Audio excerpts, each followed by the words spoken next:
vous voir assister aux négociations avec la CEDEAO. Malheureusement, comme vous pouvez le constater,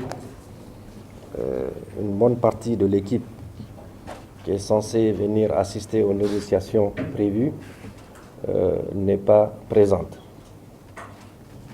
Comme vous le savez, le 8 janvier dernier, nous avons adressé un courrier pour suggérer que ces négociations se tiennent plutôt le 25, puisque initialement nous avons précisé qu'il fallait qu'elles se tiennent le 10 janvier.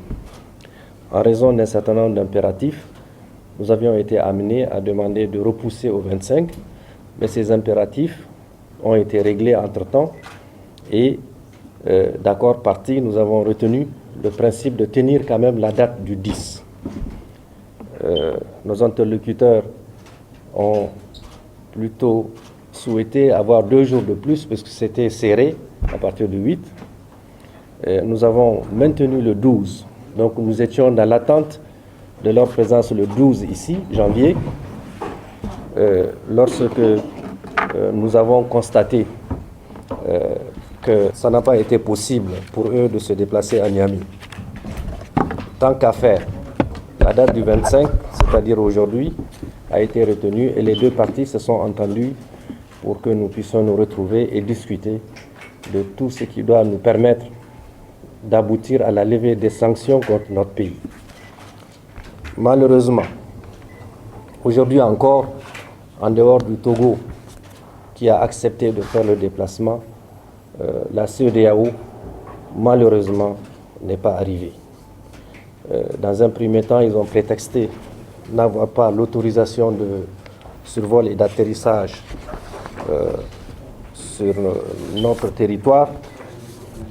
Cela n'étant pas fondé, nous allons vous remettre les copies des 2 autorisations. La première, c'est celle qui permettait à la délégation togolaise, c'est-à-dire le ministre des Affaires étrangères du Togo, le professeur Robert, qui est ici assis, qui a répondu.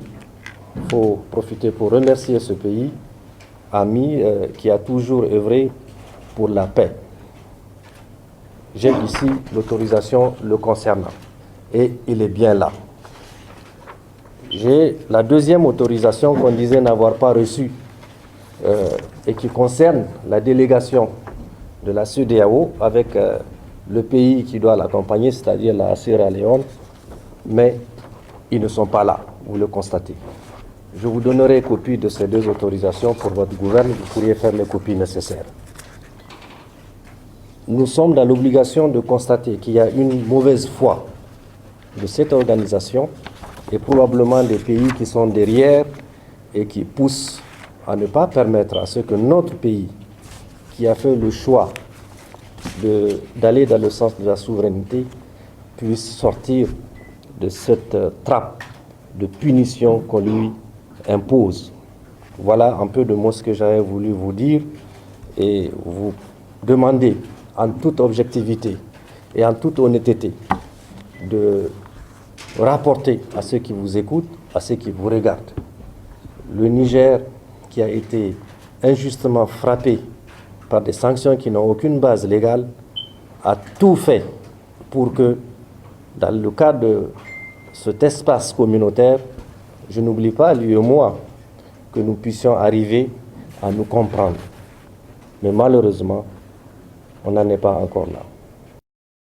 Résiliente population nigérienne, fidèlement engagée dans leur noble mission de défense et de protection des personnes et de leurs biens, les forces de défense et de sécurité. Vous pouvez le constater, une bonne partie de l'équipe qui est censée venir assister aux négociations prévues